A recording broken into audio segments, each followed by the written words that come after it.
Y en los atletas, en los culturistas naturales, ¿hay trastornos alimenticios? Sí, es difícil. He tenido atletas que han tenido atracones durante la prep y al comienzo les he dicho, ¿no? Esto no es broma. O sea, esto se repite una vez más y tenemos dos opciones. O vas a un psicólogo, porque yo no estoy capacitado al 100% para abordar eso, como saliendo de este punto, o paramos la prepa porque te estás haciendo un daño. ¿Qué opinión tienes de los que entrenan a la old school? Pero si te duele todo el cuerpo, el spotter se lleva cada vez más repes y tú cada vez menos. Y semana tras semana, al contrario, tu rendimiento va hacia abajo, quizás tengas que replantearte un poco lo que estás haciendo, ¿no? Y que ya, no sé, pues tienes 120 en banca, ¿no? Y remas con 100 kilos, caramba, ya hazme un Kenan Flap, ¿me entiendes? Pero si no puedes, tipo... O sea, si no llevas un buen tiempo entrenando, ¿qué quieres aislar? ¿No? O sea, es como que... No hay músculo. No me hables de perfil de resistencia si no llevas por lo menos 3 años entrenando y si no sabes llevar una serie al fallo, ¿no? Yo era chibolo, o sea, ¿qué me iba a preocupar yo por la fatiga, bro? Si lo único que hacía en mi vida era entrenar, ir a la universidad, descansar todo el día. ¿Qué fatiga, man? Si te recuperas porque jateas todo el día y no tienes responsabilidades, ¿me entiendes? Esta es la segunda parte del podcast con Diego Bernardi, culturista natural pro top 3 mundial. En esta entrevista, Diego nos comentará su opinión con respecto a la sobreinformación acerca del entrenamiento basado en ciencia. También cómo es la nutrición y suplementación de un culturista natural. Y sobre todo, su punto de vista sobre el culturismo con química. Y su postura acerca del enfrentamiento entre culturistas naturales y culturistas con fármacos. No te olvides suscribirte e ingresar al grupo de Telegram para no perderte las próximas entrevistas y más contenido educativo. Comenzamos. Ahorita que has mencionado que como eres docente, estás al tanto de lo nuevo que sale para poder aplicarlo tanto en ti como en tus atletas. ¿Tú qué opinión tienes sobre la divulgación de entrenamiento actual en redes sociales? O sea, yo lo llamo a estos niños, la verdad, lo llamo niños, los Science Boys o los Papers Boys. Y ahora uno nuevo un término nuevo le hemos metido con un podcast que he hecho con Barbarroja, no sé si lo sacas, es los Bresley Boys. O sea, son chicos que se guían bastante por Chris Bresley. Sí, soy Chris Bresley. Entonces, los entrenamientos que hay hoy, no sé si te salen algunos videos que demonizan la fatiga, que quieren hacer lo más estable posible. ¿Qué opinión tienes O sea, tú? claro, me salen los videos reacción de esos, ¿no? Yo lo que considero es que cuando una persona entra al gimnasio, tiene que aprender, primero, a hacer los patrones de movimiento de forma adecuada, luego a aplicar intensidad, y una vez que ya has conseguido todo eso, y que ya, no sé, pues tienes 120 en banca, ¿no? Y remas con 100 kilos, caramba, ya hazme un Kenan Flap, ¿me entiendes? Pero si no puedes, tipo... O sea, si no llevas un buen tiempo entrenando, ¿qué quieres aislar? ¿No? O sea, es como No hay que... músculo. No me hables de perfil de resistencia si no llevas por lo menos 3 años entrenando y si no sabes llevar una serie al fallo, ¿no? O sea, hay cosas que... A ver, yo a mis atletas les pauto movimientos como que hasta en sus gimnasios por hacerlos la gente los jode, ¿me entiendes? Pero, o sea, como no sé, ni siquiera cosas tan específicas, pero que el jalón unilateral me lo hagan como con una arrodillada o con la rodilla trabada en el puff de la banca, para que esté mejor alineado con el torso, que me hagan el pullover con muñequera con un banco para que tenga mayor estabilidad, pero es que son atletas avanzados, ¿me entiendes? Y con esas pequeñas cosas se pueden ver beneficiados. Pero yo veo chibolos en el gimnasio, sino que eran flaps, y luego haciendo tonterías acá, y me provoca botarlos de la polea, porque, o sea, tío, yo necesito la polea para entrenar. No sé para qué tú la estás usando, pero no estamos como en la misma sintonía, ¿me entiendes? Entonces, sí entiendo por dónde vas, y yo creo que la gente se está preocupando por cosas que son la cereza del pastel, pero no tienen ni idea de cómo hacer el pastel. Es válido y la evidencia científica está para esto, y es cierto que hay ejercicios que son superiores a otros porque tienen un mejor perfil de resistencia, porque se alinea mejor con el punto en el que el músculo es más capaz de ejercer fuerza, porque son más estables y eso aumenta la capacidad de ejercer fuerza, y también que se impliquen menos grupos musculares y más el que tú quieres como trabajar en específico, pero ya al punto de hacer cosas que hasta rozan con lo ridículo, cuando nuevamente ni siquiera has sido capaz como de ganar fuerza a largo plazo en un ejercicio, me parece ineficiente, ¿no? Por más de que, entre comillas, sea más eficiente. ¿Tú crees que aún necesitan madurar? No me refiero al físico, sino en el tiempo, en conocimiento, aplicados en su entrenamiento para poder aplicar algo un poco más específico. Tal cual, lo que pasa es que estamos en la era de la información y eso tiene pros y contras. O sea, Sobre información. tenemos exposición a cosas que yo quisiera haber tenido exposición cuando era chivolo, Yo te digo, cuando yo iba al gym, de chibolo, o sea, hacía una serie de curl de bíceps, le tiraba la barra a mi amigo hacía 2, me tiraba la barra, yo hacía 3, ¿no? Curl 21. Y yo me tiro tamaño con eso, pero quizás no tendría tantos dolores que tengo ahora si hubiese hecho las cosas un poquito mejor cuando era más joven. Y en general muchas cosas, ¿no? Yo he entrenado con amigos que llevaban años entrenando, literalmente he movido 120 kilos en banca sin yo sacar 3 reps, sin yo sacar una rep. O sea, que sacaba 10, pero 10 eran del spotter. Entonces, yo también he pasado por cosas de ese tipo que podría haberme evitado. Y esas cosas como que sí entiendo que mediante la información que los chicos agarran ahora puedan como evitarlas. Pero cuando yo era chibolo, o sea, ¿qué me iba a preocupar yo por la fatiga, bro? Si lo único que hacía en mi vida era entrenar, ir a la universidad, descansar todo el día. ¿Qué fatiga, men? Si te recuperas porque jateas todo el día y no tienes responsabilidades, ¿me entiendes? Ya a mi edad, como ya más trajinado, ya con más horas de trabajo, más estrés, menos horas de sueño, puedo tener una selección de ejercicios más inteligente para lidiar un poco mejor con la fatiga y mejorar la recuperación. Pero yo creo que sí, que los chibolos ahora se están saltando etapas. Es como, no sé si tenga sentido lo que te voy a decir, pero es como antes, cuando uno se tatuaba, se hacía un tatuaje en la pantorrilla, luego en el hombro, luego en el antebrazo, luego quizás hacías una manga. Ahora de la nada, la gente no tiene ningún tatuaje en el cuerpo y tiene un face tattoo. Y tiene hands tattoos, ¿me entiendes? Es como que están comenzando por lo último, bro. O sea, yo tengo hands tattoos, pero porque me hice primero toda la manga, ¿me entiendes? Y yo creo que es así. Y si yo me hago un face tattoo es porque ya soy tan tatuado que me puedo hacer un face tattoo, pero no tiene nada que ver lo que estoy diciendo. Pero comenzar por eso es como que para mí no es muy coherente. Y creo que es lo mismo. O sea, yo no te digo que la gente tenga que hacer los 3 básicos, pero tampoco es necesario. Claro. A mí no me gustan las sentadillas libres y las he hecho. A mí no me encanta el peso muerto convencional. Sí me genera adherencia, pero no me encanta. El press de banca más me genera dolor, honestamente, en los últimos años que lo que puedo sentir yo en el pectoral. Pero de vez en cuando lo he metido en mis bloques de entreno. Y lo pauto. Y pauto sentadilla libre. Yo creo que la adherencia es la variable más importante del atleta. ¿Qué pasa si a mí viene un atleta y me dice, Diego, mi ejercicio favorito para cuádriceps son la sentadilla, y mi ejercicio favorito para dorsales son los pull-ups neutros? Le digo, no, el pull-up te genera mayores demandas en acortamiento cuando el dorsal ancho no es tan fuerte, entonces te va a mandar un Kenan Flaps, y la sentadilla libre no, porque te va a generar mucho estrés a nivel articular para el estímulo que te da, y te va a mandar un curl nórdico invertido con goma. Jodas, o sea, ¿dónde está la adherencia al entreno? Yo no creo de verdad, que estos chibolos tengan adherencia a hacer este gesto y luego este gesto acá. O sea, ¿dónde está lo divertido de entrenar, me entiendes? Yo por semanas voy al gimnasio sin divertirme en lo absoluto y sigo la rutina que vengo siguiendo hace tiempo como si fuese parte de mi trabajo y mi tarea. Pero pues soy atleta. Entonces, si yo tuviese 14, 15 años, no iría al gimnasio como a hacer cosas que me aburran, ¿me entiendes? Iría al gimnasio a disfrutar lo que es volverte fuerte en movimientos que de verdad te permitan progresar a largo plazo, ¿no? Pero movimientos que no te generan, que no te dan esa capacidad de progresar a largo plazo, para mí son ejercicios que la verdad no son tan eficientes, ¿no? Pueden ser un complemento, Claro. pero no van a ser las bases de tu rutina jamás. Claro, con respecto al avance de cada nueva investigación o cierta divulgación, ¿cómo lo recepcionas para poder aplicarlo en tus atletas? Porque, a ver, a lo que me refiero es, no sé, sale una nueva investigación que dice, que incluso salió, con 2 series es suficiente, ¿no? Por semana. Ajá. Ay, que toda la persona, no, que no es necesario entrenar más, que Chris Bresley dice que excederte de las 10 series o que las 5 últimas repeticiones. Y, ya ves, y todas las personas, uy, no, ya, esto sí. Tú como preparador, que es lo que quiero dar a conocer a los chicos, como preparador y como atleta, ¿cómo te afecta eso? Y en caso digas, ya, lo voy a considerar, ¿cómo lo aplicas en tus atletas? Mira, yo lo que hago es cuando comienzo a trabajar con una persona, si tengo más o menos un background del volumen de entreno con el que viene manejando, suelo comenzar sus planificaciones de entreno con ese volumen de entreno. O a veces un poco más abajo. Si la persona no domina mucho el volumen de entreno con el que venía manejando, porque en realidad no tiene idea de lo que es, comienzo con entre 8 a 12 series por grupo muscular. 12 los que me interesan más, 8 los que me interesan menos, u 8 los que se recuperan menos, como los isquios, por ejemplo, ¿no?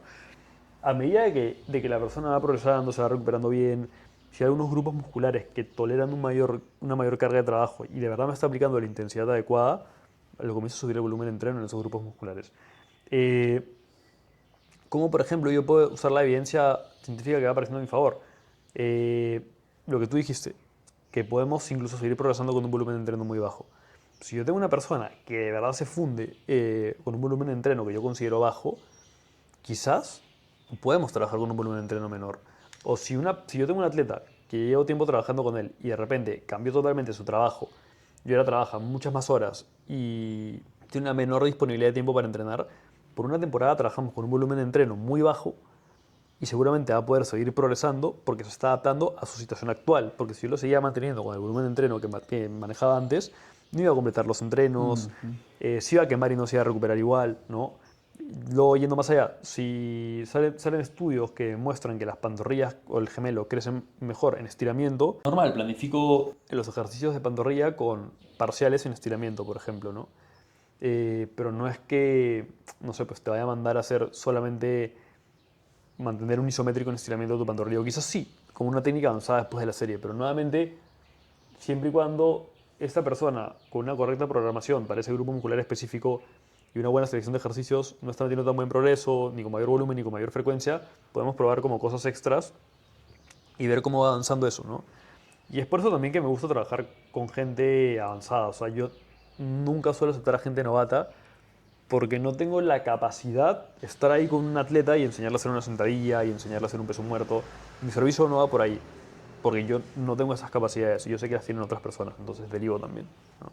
O sea, pero si tú tienes planificado ya el entrenamiento de alguien, vas a hacer esto con tanto volumen, tanta intensidad. Mira, vi por ahí una nueva investigación que salió esto, ¿no? Que necesitas hacer este volumen o variar con este tipo de técnicas. No lo pautas ahí mismo a la semana, sino es que sería para su otra planificación. Tal cual, yo suelo trabajar con mesociclos de 6 semanas o 6 microciclos. Y normalmente cuando mis atletas han terminado esos 6 microciclos, yo siempre les pido que me envíen un correo contándome cómo se han sentido en general con esos 6, con esos... Tú trabajas con ellos por correo. O sea, todavía me comunico por WhatsApp, pero pido que ese tipo de mensajes sean por correo porque a veces por WhatsApp se pierden o te clavan un audio largazo y yo tengo que estar... Escucho el audio, pongo pausa, a punto. Tampoco se trata de eso, ¿no? Entonces, además de eso, dependiendo del perfil de la persona, me ha estado enviando videos de su ejecución. Tengo sus datos apuntados en el Excel de cómo han ido progresando en cada ejercicio. Entonces, y en base a eso yo tomo decisiones de cara a las siguientes 6 semanas que va a hacer, ¿no? Si por ahí hay que cambiar algún ejercicio, si por ahí hay que subir el volumen de entreno en algún grupo, bajar el volumen de entreno en otro grupo, subir el RIR, bajar el RIR, meter alguna técnica de alta intensidad, cambiar un poco el volumen, el rango de repes. No sé, imagínate, una chica me dice, Diego, ¿sabes qué? Es que en elevaciones laterales, con 2 kilos saco 18 y con Un bloque más. 5 kilos saco 6 y tú me mandas de 8 a 12. Le mando un rango de 6 a 20. Cosas así, ¿no? En base a cosas que me van diciendo. Claro, si un atleta me pasa seguido, me dice, Diego, ¿sabes qué? Es cierto, yo sé que habíamos quedado en que no me ibas a pautar la hack porque me estaba generando molestias en la rodilla y habíamos decidido hacer solamente búlgaras porque me había mandado el doctor a hacer trabajo unilateral. Yo creo que si pongo una banda elástica en la hack para disminuir las demandas abajo, podemos trabajarlo así. Yo le digo, pruébalo esta sesión y dime qué tal. Todo bien, te cambia la programación, se va el ejercicio que tenías y entra la hack. O sea, acabamos de comenzar a trabajar, es el momento para hacer cambios y no hacerlos cada semana, ¿me entiendes? Entonces, yo estoy preso a hacer cambios siempre, pero no cambios porque salga un artículo que diga tal cosa. Si ya hay un grueso de evidencia fuerte que apoye algo, como por ejemplo, no sé, en tríceps trato de siempre tener un ejercicio donde el tríceps esté estirado, porque va a crecer más, en teoría. Igual, en bíceps, yo mando Bayesian porque es uno de los pocos ejercicios donde el bíceps está en posición estirada y además, dependiendo de dónde pongas tú la polea, puedes también hacer que coincida y que genere mayores demandas en estiramiento. Pero si un atleta no puede hacer Bayesian, bro, a mí me crecieron los brazos haciendo curl con barra Z y luego curl martillo, entonces tampoco es que sea una cosa obligatoria. Yo lo que creo que está pasando es que muchas veces se deja incluso de lado la adherencia del atleta por querer poner cosas como muy evidence-based, ¿no? Y yo mismo con el paso del tiempo he pasado de nunca pautar press banca porque me pareció un ejercicio menos eficiente que un press en máquina, a pautar cada vez más seguido press en banca porque le genera mayor adherencia a mis atletas, ¿no? Y así. Claro, es lo que le trato de decir a varias personas, incluso yo le he pensado y les menciono, ¿no? A los chicos que a veces me preguntan, oye, ¿qué opinas de de un bajo volumen de entrenamiento. ¿Qué opinas de ahora cambiar mi rutina a upper lower? Cuando él La ha típica, venido haciendo, no sé, quizás un Arnold Split, le está yendo bien, quiero cambiarlo a upper lower. Oye, pero ¿por qué? ¿No? Claro, No, es que he visto que es mejor, ¿no? Que es más eficiente, que lo recomienda tanto. la típica. Entonces, yo les pregunto y les menciono, mira, ustedes quieren tener un cuerpo estético, un cuerpo bonito, probablemente no quieran competir, pero para que tengan en consideración los atletas profesionales, incluso los preparadores, son los que menos se complican con esto. Tal Ustedes cual. se complican mucho. Estamos en la era de la sobreinformación y se complican demasiado, incluso no solo en el tema del fitness, sino creo que en todos los temas. A veces me salen videos de psicólogos, videos de chefs, y siempre se critican entre ellos y se complican con las cosas. No, Tal que cual. tienes que hacer esto con esto, que meter esto. Y es curioso porque los preparadores no se complican, ¿no? Tío, yo, por ejemplo, creo que uno de los principales motivos por los cuales me he ido tan bien este año es porque no me complico. O sea, al nivel nutricional igual a Diego, hay esta cosa que me está generando este problema, que no sé, se va, lo cambiamos por esto. Y es también saber escuchar y tomar decisiones correctas a tiempo. Diego, tal ejercicio que me está pasando, no te preocupes, mándame un video ejecutándolo. No, mira, ¿sabes qué? Te está fallando acá. Cámbialo así. Diego, sabes que ya me da perfecto. Lo mantenemos. Diego, tal ejercicio me da mal. A ver, mándame un ejercicio, la ejecución está bien. Y es que siento mucho el tríceps. Si ya no hay más cambios que se pueda hacer, ok, lo sacamos. O sea, y eso es lo que creo que ha hecho que me vaya bien y también es un motivo, una cosa que le gusta a la gente, bro, que las escuchen y tomen en consideración sus comentarios. Que también he tenido que parchar a gente que quiere cambiar todo todas las semanas y le digo, ya hermanos, hasta acá, ¿me entiendes? Ya no vamos a cambiar más cosas. No porque me incomode, porque es prender mi laptop y hacer tres cosas, sino porque no le veo coherencia, ¿me entiendes? O sea, tampoco podemos estar cambiando todo el tiempo. Pero yo te digo, o sea, yo he pasado de criticar a gente en el gimnasio que use la barra estrecho para hacer un remo a pedirle a Ivonne que me los ponga y a pautarse a la gente porque, hermano, o sea, puede ser que no sea lo mejor para el dorsal ancho, porque como el agarre chico, force una rotación interna, que no sé, genera adherencia, me vacila meterle kilos a la polea con eso, yo siento mi dorsal ancho, o sea, y está. Tengo otros ejercicios que tienen un mejor perfil de resistencia y una mejor alineación y lo complementan, ¿me entiendes? O sea, pero ¿dónde está el disfrute en el entreno, no? Y yo creo que cada vez he tratado como adaptar más esa tendencia. Que la gente entrene para mejorar alguna cosa específicamente, pero yo sí creo que el disfrutar la rutina es una cosa importante. Pero por ejemplo, con Christian, que el punto era mejorar mucho la espalda, hemos metido Kenan Flaps, hemos metido como ejercicios muy específicos de espalda y la espalda es de las cosas que más hemos mejorado, ¿no? Con Christian pasa lo contrario. Christian se agarró el pectoral haciendo press banca cuando era powerlifter antes de comenzar a trabajar juntos. Y una de las cosas que más lo ha hecho mejorar es que en el SmartFit implemente las máquinas Hammer Strength, que él le generaba mayores molestia el pectoral cuando está en la parte inferior, que tú sabes que con un press con mancuernas o con barras donde más te genera resistencia, ¿no? En cambio, las máquinas de Hammer Strength normalmente tienen un perfil de resistencia como muy agresivo en el acortamiento incluso. Entonces, para él ha sido perfecto, porque el momento en el que la máquina genera mayores demandas es donde a él el pectoral le duele menos. En cambio, cuando está acá estirado, que es donde la máquina pesa menos, él ya no siente como tantas molestias. Y la mejora que ha tenido en el pecho ha sido gracias a priorizar las máquinas frente a pesos libres, que no significa que en otra persona vaya a ser igual. Claro. Eso sí, yo creo que es individualizar lo máximo posible, ¿no? Claro. Entonces, claro, la adherencia del entrenamiento, a cada ejercicio, a la persona Y la y la individualización. individualización. ¿Qué opinión tienes de los que entrenan a la old school? O sea, agresivo, volumen súper excesivo, mejor dicho, como lo que mencionabas, como entrenabas antes, Claro. cuando estabas más chibolo. Y que otra cosa, aparte de eso, es que quieren imponer que eso es lo mejor. O sea, no puedes imponer que es lo mejor, pero yo creo que, o sea, últimamente tenemos artículos hasta que nos dicen que chiteando y haciendo un rango incompleto podemos tener los mismos beneficios que haciendo el full ROM y la técnica perfecta, ¿no? Entonces, ya de por sí ellos tienen algunos puntos a su favor. Pero yo creo que hay muchas formas como llegar a Roma. Sin embargo, a veces entrenando así puedes terminar lesionándote, teniendo parones, generando un daño, generando ahí sí una fatiga que podrías evitarte, ¿no?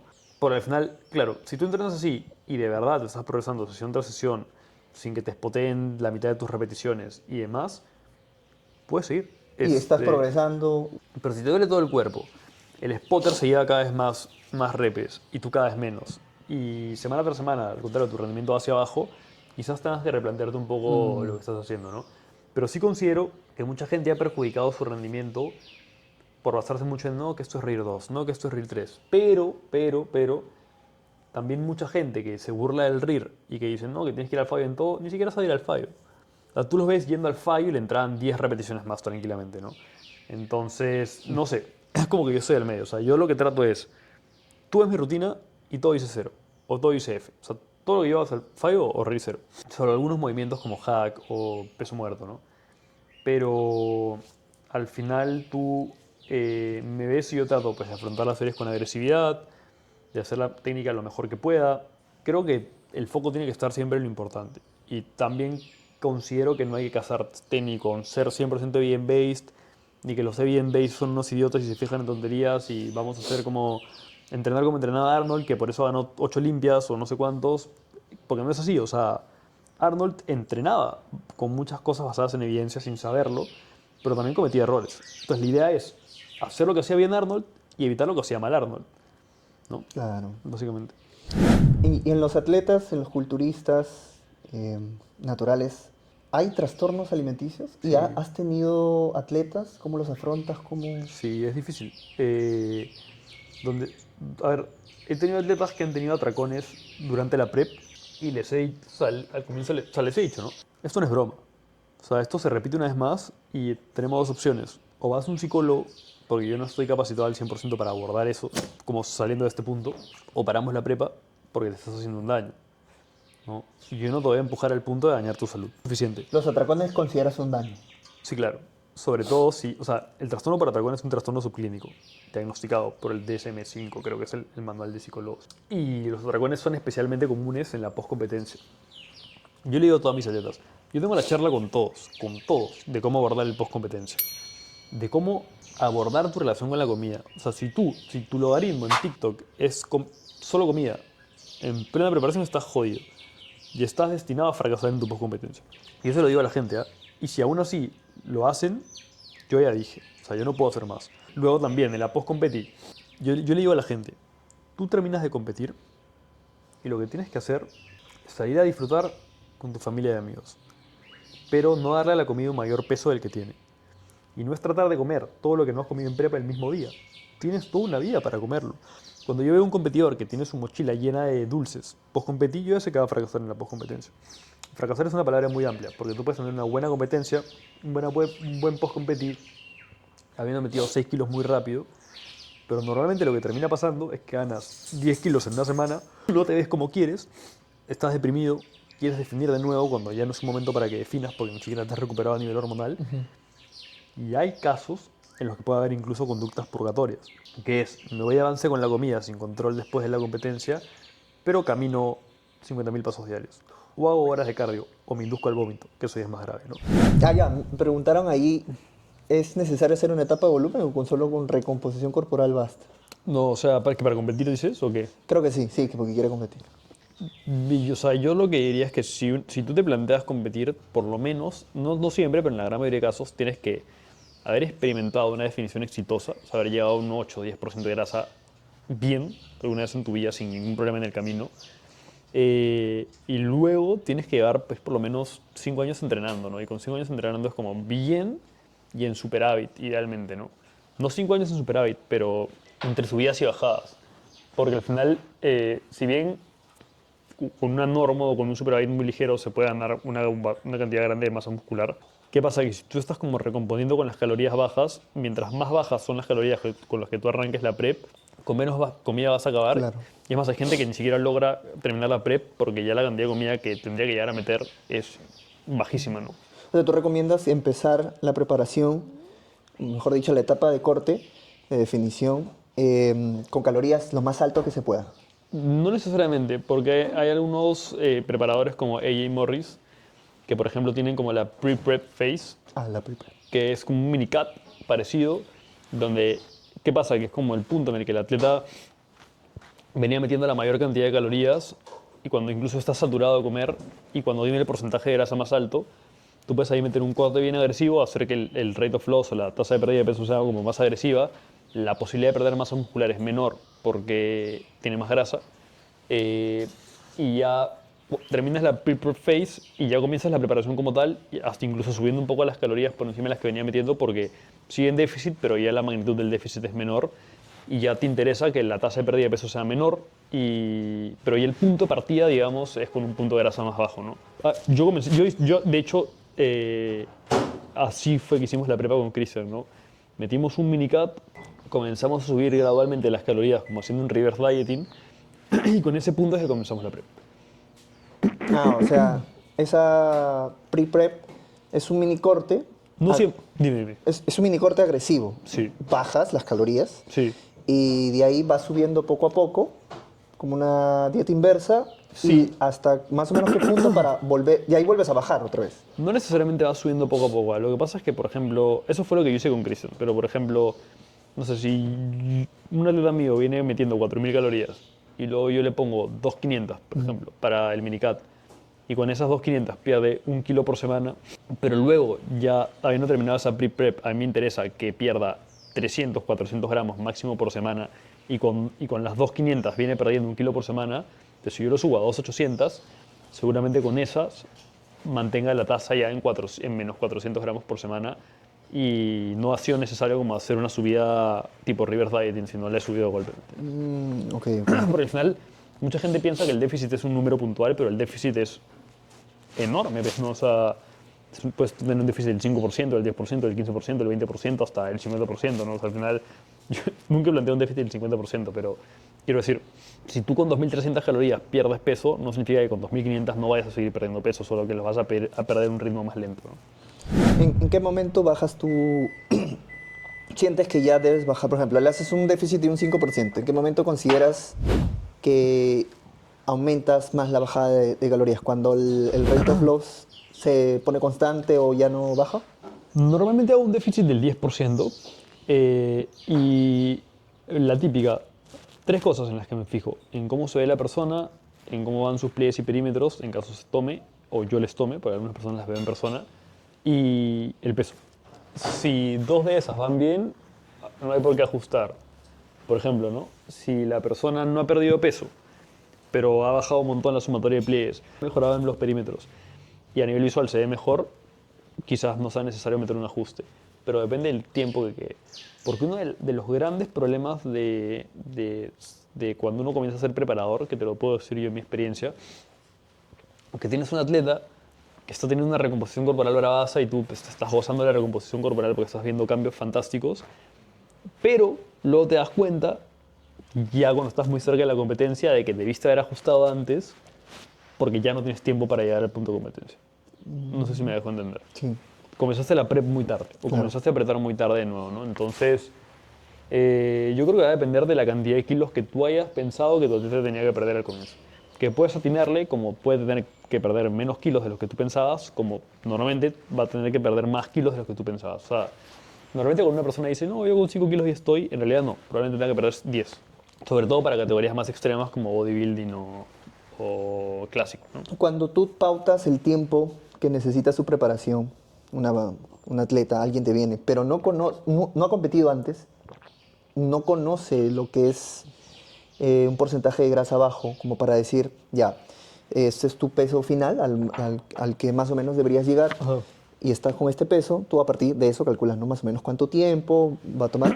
Si no tienes ese dato, ¿cómo lo...? A veces le mides la composición corporal actual y más o menos con tablas de referencia. O sea, si yo tengo un bodybuilder y lo mío tiene 13% y yo quiero llevarlo a un 4%, con eso sacas pues los kilos. Porque si con 13% tiene tantos kilos de grasa, con 4% tendría que llegar a tantos kilos de grasa, entonces tiene que perder tantos kilos para llegar a eso, ¿no? O sea, tú lo sacas de forma teórica, se puede. Sí, porque no siempre es lineal, porque a veces se va a perder algo de masa libre de grasa en el camino, entonces seguramente va a tener que perder más kilos de los que tú pensabas. Sí, normalmente es así. Ya en algunos casos, con gente con la que trabajo online, que ni siquiera me sube los pliegues al ojo. Este tiene que perder 15 kilos. Este tiene que perder 10. Y yo coloco en mi Excel un peso al que yo considero que tendría que llegar y ya lo puedo ir ajustando hacia arriba o hacia abajo conforme yo voy viendo que se va viendo su físico según va perdiendo peso. ¿No? Por ejemplo, si yo tengo un atleta que pesaba, como me pasó con este chico, que comenzó pesando 94, y que yo pensé que iba a competir bien en 74, pero cuando estaba en 80 y las mejoras de 94 a 80 eran notorias, pero entonces no había lugar de que solamente perdiendo 6 kilos más se viera como yo quería, yo ya sabía que no era ese su peso, que probablemente era 64 o alguna cosa así. Pero ya perder 30 kilos en una prep no solamente es muy difícil, sino que no debería pasar. Una persona no debería, por norma, como perder más del 20% de su peso corporal en una preparación. Ok. Pero el tiempo de una prepa, o sea, antes yo decía, ninguna prepa debe durar menos de 20 semanas. Ahora te digo que ninguna prepa debería durar menos de 30 semanas. Porque incluso, hasta si vas con tiempo, meter más semanas te da la oportunidad de meter un refit, un diet break, un simulacro de puesta a punto, además cosas que no te da tiempo de aplicar si es que vas con las justas. Creo que hay gente que tiene muy, esa palabra, muy... ¿Instaurado? No, sí, creo que sí. Sí, gracias a esa palabra, que la prepa debe durar muy poco. Y es Yo- porque vende referentes a atletas con fármacos, pues, ¿no? Porque Y- de ellos dura 3 meses, 4 meses. Y déjame decirte que si los atletas con fármacos harían sus preparaciones más largas, tendrían mejores físicos, ¿sabes? Y déjame decirte de mi parte que llegarían a mejores condiciones sin necesidad de meter tanta química. Seguramente. Por ejemplo, yo te lo dije la otra vez, el motivo por el cual Francisco, por ejemplo, que es un atleta mío que, es un spoiler, se va a hacer pro el próximo año, porque es que tiene un fisicazo, en ¿verdad? Francisco. Pero en fin, dejando de lado eso, y eso que yo no le digo nunca eso a mis atletas, ¿sabes? Porque siento que es meterles una presión que no... Una presión y generar expectativas que luego, si es que no lo consiguen, pueden generar mucha frustración. Claro. Entonces prefiero ni hablarles del tema. Cuando me dicen, sí, vamos a hacer pro, sí, vamos a trabajar en eso, ¿no? Pero no les digo yo nunca, esta pro es tuya. Me parece incluso negligente por parte de otros preparadores. Pero la cosa es que si Francisco, por ejemplo, ganó todo en NPC, salvo el absoluto que ya pues, se está enfrentando contra... No el absoluto, salvo su categoría en Open, que se está enfrentando contra... Ni siquiera me acuerdo su nombre, pero un enorme. Le ganó a gente con mucho más tamaño porque tenía mejor condición. Eh, si tú este año subiste peso en NPC, te digo así, sin vergüenza de decirlo, Luis Laos tenía la mejor condición de todo bodybuilding. De todo bodybuilding. Sí. Claro me di cuenta. que los que ganaban, o sea, con los que se enfrentaban en el absoluto le llevaban 40 kilos. Lo que quieras, brother, pero eso no te da derecho a llegar con peor condición. O sea, solo que estás acostumbrado a competir en Perú. Pero claro, luego te vas a un show fuera donde la gente sí llega condicionada y no ganas. Y es por eso, porque no estás suficientemente condicionado. Incluso en el Olimpia, hermanos, que eso yo no lo entiendo cómo pueden llegar faltos de condición. Cómo Buendía puede seguir llegando sin la condición adecuada, por ejemplo. Porque Buendía también hace como ciertos juegos en su puesta a punto que le revientan el físico, pero yo sí creo que al menos dándole unas 20 semanitas, por más allá de tener las ayudas exógenas que quieras, podrían tener mejores resultados. Y no correr tanto, no maltratar tanto el físico, no meter ingestas calóricas tan bajas. No, por ejemplo, no puedo decirle nada a Sibum, pero que Sibum haya tenido que meter por momentos 1600 calorías, Para ese peso. para ese peso es como inédito, ¿no? Pero lamentablemente es porque la magnitud del déficit depende de la magnitud de peso que tú quieras perder por semana, en realidad. En este caso, si no bajas demasiadas calorías a tus atletas para, en el caso de llegar a esa condición, ¿cuáles son las estrategias para que lleguen a ese porcentaje de grasa tan bajo o ese look tan bajo?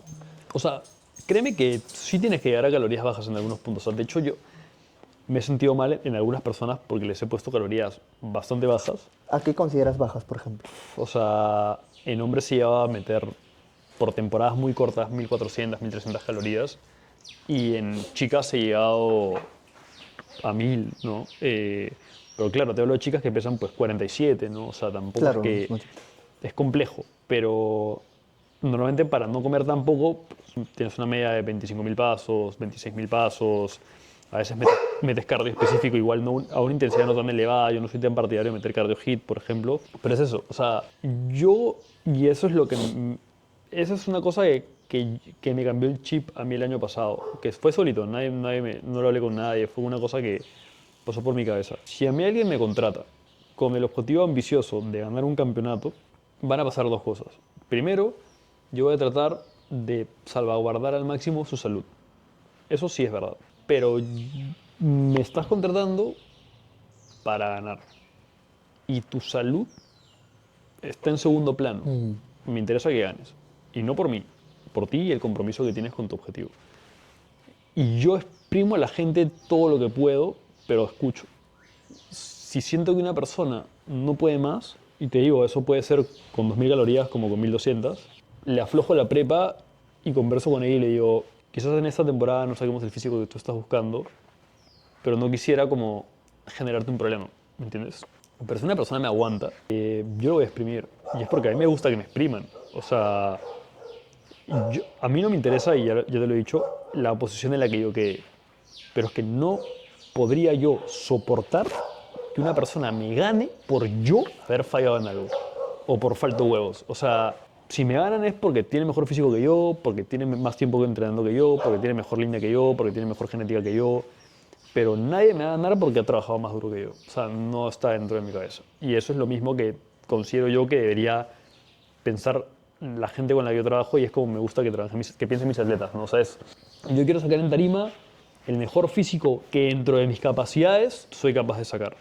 Y voy a hacer todo lo posible para conseguirlo. Pero claro, todo lo posible con el tiempo suficiente, porque ya, o sea, si una persona me dice 10 semanas antes de la competencia, Diego, ayúdame, por favor. Vamos a hacer todo lo posible, pero yo no soy un mago.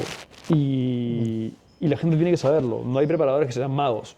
Entonces, por ejemplo, no sé, a veces yo agarro a una persona y se hace pro. A los 6 meses de trabajar conmigo. He hecho un buen trabajo, yo. Pero la persona se ha hecho pro por el background que tiene antes de trabajar conmigo también. Y principalmente por eso, incluso más que por mi trabajo, ¿no? Pero yo sí creo que muchos preparadores fallan por miedo a ajustar las calorías en cierto momento, por miedo a que su atleta como que la pase mal, ¿me entiendes? Bro, y este deporte no es para pasarla bien, o sea, Claro. está romantizado en redes sociales, que vemos incluso atletas que están compitiendo metiendo 3.000 calorías, y claro que puede pasar. Francisco, que es el que ya te he dicho alguna vez, el año pasado llegó y fue campeón absoluto de Men Physique y nunca bajamos de las 2.000 calorías, ni tampoco pasamos de los 15.000 pasos, ni tampoco metimos cardio específico. Pero él es Francisco, ¿me entiendes? O sea, yo, Diego Bernardi, cierro casi siempre mis preparaciones con una media de 20.000 pasos y metiendo 1.500 calorías y 1.700, bro, porque así son mis características. Como puede haber otra persona que termine con más calorías, como puede haber otra que termine con menos. Y a veces, no, a veces es por temas de metabolismo, pero a veces también es por hábitos que has tenido en el pasado. Hay gente, por ejemplo, que pesa mucho y que lamentablemente ha mal acostumbrado a su cuerpo a tener constantemente una ingesta calórica muy baja. Y ahí son años para corregirlo y a veces es difícil corregirlo. Y va a pasar que cuando compitan van a tener que llegar a ingestas calóricas muy bajas. Y está. Y hay cosas también que uno va aprendiendo como preparador. O sea, yo cometo errores y cometo un montón de errores, pero trato de que los errores que cometa no sean garrafales y sobre todo de aprender de ellos para que ya no se repitan. Pero o sea, el que diga que no comete errores está mintiendo, ¿no? O sea, y trato de siempre, como te digo, hablar con mis atletas. Y con los 24, con los 28, con los 30, yo voy a dejar de sentirme buen profesional cuando deje de lado a un atleta en una situación en la que me necesita, ¿me entiendes? No digo que voy a estar presencialmente con él, pero si tengo un atleta que le está pasando mal en la post-competición, yo voy a estar ahí para hablar con él, ya sea para ayudarlo con todas las herramientas que pueda, o ya sea para decirle, hermano, o una chica, ¿no? Necesitamos que tengas una consulta con un psicólogo porque las conductas que estás teniendo no están bien. ¿Sí? Tenemos que llevarlas de la mano con un profesional, que yo soy coach y yo puedo tener ciertos conocimientos del tema, pero hay cosas que se escapan de mis capacidades, así como si mi atleta se rompe la rodilla por un accidente, pero ¿qué voy a entrar ahí? O sea, tienen que entrar los profesionales respectivos y ya luego yo entraré por la selección de ejercicios y demás cosas a futuro, ¿no? Pero es eso, o sea, igual si yo tengo, por ejemplo, tengo un atleta colombiano que lo acaban de operar de la rodilla, que ya venía arrastrando una molestia antes de comenzar a trabajar conmigo, y ya por más de que casi no le dábamos trabajo a las piernas, nos enteramos que tenía una cosa que era necesario operar, ¿no? Tuvo una cirugía. Yo tengo atletas que me envían reportes cada 2 semanas y puedo estar 2 semanas sin hablar con ellos porque son muy autosuficientes y ya lo hablamos. Pero a este chico yo le hablo una vez cada 5 días para preguntar, hermano, ¿cómo estás llevando tu recuperación? ¿Cómo te sientes? Porque a veces yo sé que hay gente que si yo estuviese en su lugar como atleta necesitaría que me escuche alguien, ¿me entiendes? Y yo creo que otra de las cosas que puede ser mi virtud como coach es el hecho de también ser atleta. Porque como tú vives esas situaciones, más o menos sabes en qué momentos las otras personas pueden trastabillar o pueden como tener pensamientos intrusivos o pueden necesitar que alguien les diga, vas bien, o deja de hacer eso, o deja de hacer eso, ¿no? Como que... Y eso también te lo va dando el tiempo, ¿no? Claro. Y también sabes a quiénes exprimir, sabes a quiénes no exprimir, sabes hasta dónde exprimir, sabes a quién hablarle durísimo, sabes a quién hablarle con mucho tacto, sabes en qué momento hacerlo, en qué momento no. Y son cosas que van pasando, ¿no? Yo soy muy complaciente, pero hay gente a la que he tenido que cuadrar. Y eso me lo ha dado la experiencia y el tiempo. Atreverme a cuadrar a la gente y que la gente reciba una cuadrada mía y me agradezca por haberla cuadrado es valioso. Porque me da confianza para cuadrar a más gente a futuro, ¿no? La verdad. ¿Aplicas diet breaks en algunos de tus atletas? Cuando llegas a bajas calorías, ¿cuándo los aplicas? ¿En qué momento? He aplicado en 3 contextos específicos que me acuerdo ahora diet breaks. Uno fue en Claudia el año pasado, que le estaba preparando para competir para bikini y me comenzó a decir que estaba teniendo como mucha ansiedad por la comida y tenía mucha hambre y se estaba sintiendo muy cansada. Y íbamos más o menos en ritmo y el peso estaba estancado. Entonces yo tenía ahí 2 posibilidades. O le apretaba las calorías o le decía, mira Clau, vamos a probar esta estrategia. Y hay que tener cuidado, porque cuando una persona refiere a tener mucha ansiedad por la comida, cuando tú le das un refit o un diet break, puede pasar que se calme, como puede pasar que hay un fenómeno de hiperfagia por la misma subida de comida y que termine teniendo un atracón. Por ejemplo, entonces son cosas que hay que tocar con pinzas. Y hay que darse cuenta quiénes están para un refit, quiénes no, quiénes están para un diet break, quiénes no, quiénes están para que le digas, ese sábado puedes comerte una hamburguesa, y quiénes no. Porque hay gente que, yo me como una hamburguesa ese sábado y ya está. Hay gente que se come una hamburguesa ese sábado, llega a su casa y se come toda la cocina porque la hamburguesa le desencadena un atracón. Entonces, más o menos son cosas que uno tiene que ir conociendo. Hay atletas a los que yo les he dicho, tal cosa no la puedes tener en tu casa. No la tengas en tu casa, bro, porque es un desencadenante para atracones. No lo tengas en tu casa. No, o sea, no tienes el control para tener un chocolate en tu casa, no lo tengas. Yo puedo tener lo que sea que me guste a mí ahí y no lo voy a comer. Y si me pongo 10 gramos, como 10 gramos y se acabó. Pero yo me conozco a mí, yo lo puedo hacer. Hay gente que no puede, simplemente hay que adaptarnos al contexto de cada quien.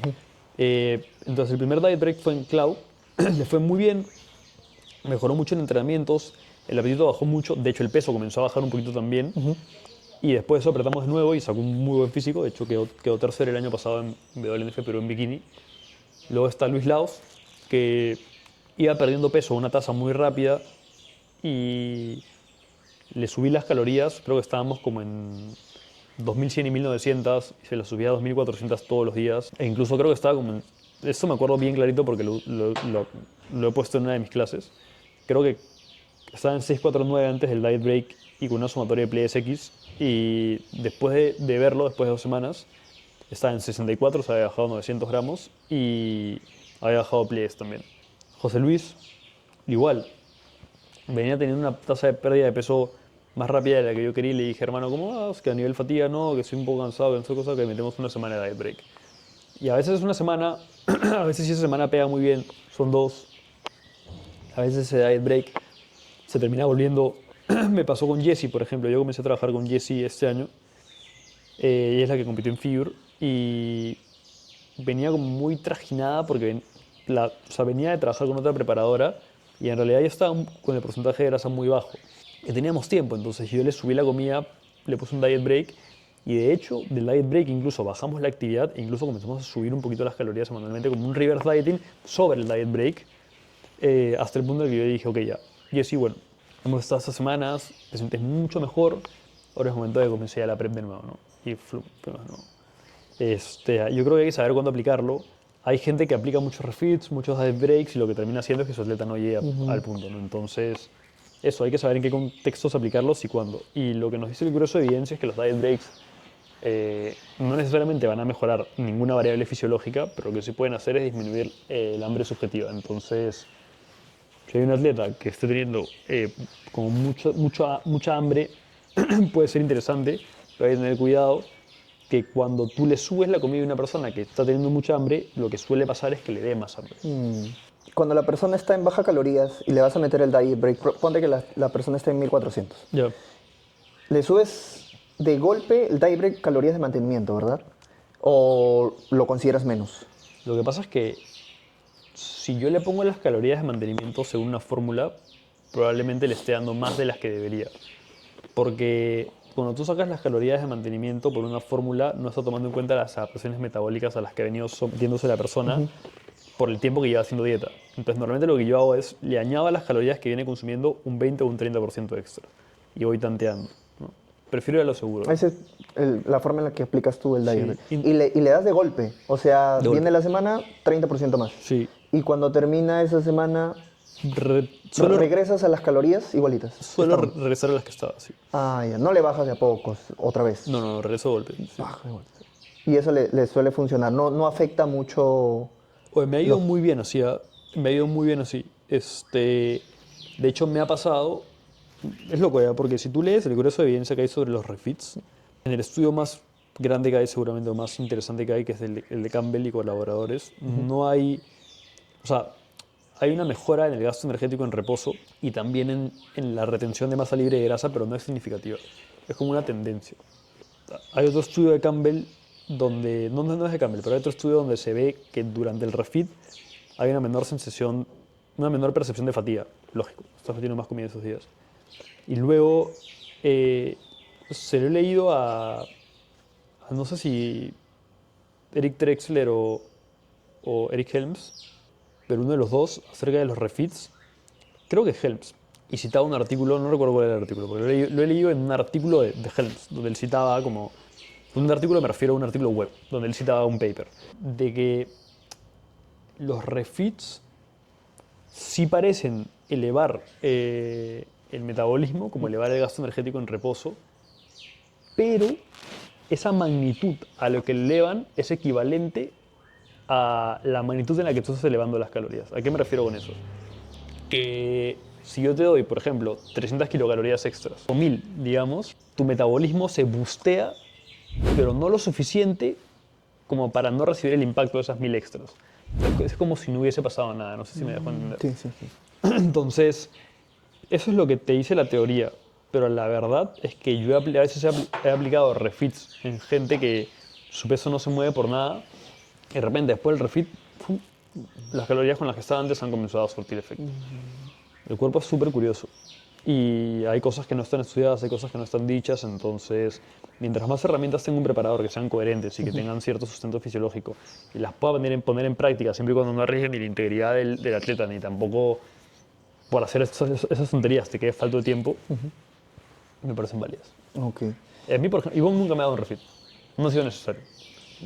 Porque tú aguantas. O sea, no has tenido como que una de las razones que justo mencionas, ¿no? Fatiga o ansiedad, un poco de comida. O si lo has tenido y te ha dicho, no, aguanta. Yo creo que el único problema que yo le puedo haber dado a Ivonne alguna vez es que soy cagado de la cabeza. O sea, en el sentido de que me acuerdo clarísimo que después de Colombia él me subió la comida de Colombia para el Mundial.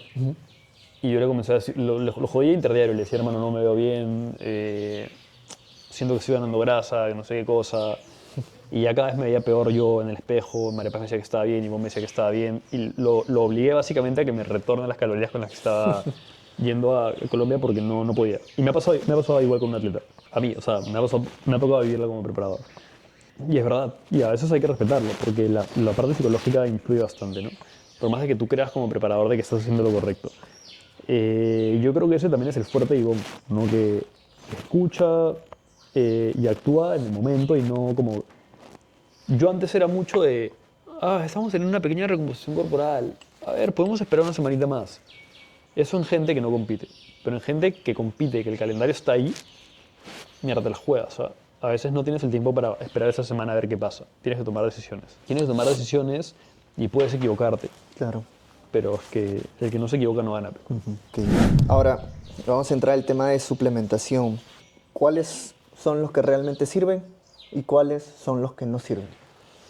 Mira, te voy a responder esa pregunta primero con una cosa que siempre digo. Si a mí me auspiciara una marca de suplementación, pero grande, así, o sea, no grande, no quiero decir grande, porque en verdad me auspicia Cristian, me auspicia Marcelo, o sea, pero si a mí me auspiciara una marca y me diría, Diego, tienes 400 soles para usar en suplementos mensualmente, tío, me metería tonterías, o sea, utilizaría turquesterona, tonterías, brother, tonterías, pero porque me da risa, porque desde chibolo me ha gustado meterme tonterías como suplementos que no están baneados, obviamente, y que no tienen nada de evidencia, pero que, o sea, como que y sí, ¿me si no es un gasto para mí, es como, y sí, ya para adentro, ¿no? O sea, ¿qué pierdo? Pero, o sea, que yo suelo pautar usualmente son creatina, suelo pautar omega 3 en caso de la persona, la dieta no le permita tener un buen consumo de linaza o aceites o pescados grasos o demás. No siempre pauto omega 3, pero vitamina D es una cosa que pauto bastante de 1000 nomás, sobre todo en invierno. Pauto mucho multivitamínicos, pero que no superen el 100% del RDA de ninguna vitamina ni mineral. Cuando ya estamos tocando calorías bajas, o cuando a veces hay momentos en los que yo le digo a la gente, quiero que comas lo mismo todos los días, porque no quiero ver cambios en tu peso que se den por usar equivalencia, ¿sabes? O sea, quiero que estandaricemos y por una semana o dos comamos todos los días lo mismo. Entonces ahí que la variedad se reduce, prefiero meter un multi. Suelo pautar mucho ashwagandha cuando la gente me comienza a hablar de que está muy estresada y demás. Yo también suelo usar mucho ashwagandha cuando estoy en prepa. Suelo pautar mucho melatonina. Yo uso mucho melatonina siempre, pero no tengo la mejor higiene del sueño. Pero ninguno es indispensable, eso sí es importante. Pauto B12 a veces cuando tengo atletas que son vegetarianos, o no atletas, ¿no? Pero clientes, pacientes. Cafeína, en caso sea necesario. Me da igual si mis atletas toman preentreno, o sea, tampoco es que lo paute, pero si toman y me preguntan, oye, ¿cuál me recomiendas? Les digo, ¿no? Y así. Cinefrina. Pautaría más seguido, pues, pero acá no hay. Entonces, no pauto. Pero si tengo un atleta que vive en un lugar donde tiene acceso, le puedo decir, no, pero el combo cinefrina, cafeína, GCG, no. Por ejemplo, de los quemadores que más he pautado ha sido alguno que tenga yohimbina, porque no está prohibida y puede ayudar. O pauto el de Lab Nutrition, que tiene creo que 100 mg de cafeína y como 400 mg de GCG, que al menos algo tiene, ¿ves? ¿No? Entonces suelo trabajar con eso, pero siempre y cuando para mi atleta no implique como un gasto que no pueda cubrir, ¿sabes? Que creo que eso es lo más importante. Y ya luego hay otros que he pautado en casos específicos como HMB, en casos de lesiones y inmovilizaciones como lo que hemos visto, como curcumina también en casos posoperatorios o igual también en lesiones, glutamina en algunos casos en chicas sobre todo que han tenido como problemas gastrointestinales y demás, ¿no? Principalmente eso. Los que consideras obviamente que no sirven, BCA, glutamina, Sí, brother, BCAAs, para saborizar el agua nomás. para saborizar el agua, glutamina, le he pautado, como te digo, pero no tanto por temas de... No tanto por temas de... Por lo que se suele pautar, que es por recuperación, sino más que todo por... por temas de salud intestinal, ¿no? No suelo pautar vitamina C. ¿Qué más? Dime qué otra cosa suele pautar. No sé. Uy, que ya, no sé. Soy muy poco de dar suplementos, pero también ha habido gente a la que le ha dado una recatafilia de suplementos enorme, pero ha sido por contextos muy específicos, ¿no? Cristian, por ejemplo, Cristian se suplementa con todo, pero porque Cristian Porque él tiene... tiene demasiados suplementos, bro. Entonces yo le digo, mano, ¿quieres tomar esta cosa para probar? Ya, con todo, ¿no? Por ejemplo, con él metimos en pretarima este nuevo preentreno de Evogen que está dando vueltas, que tiene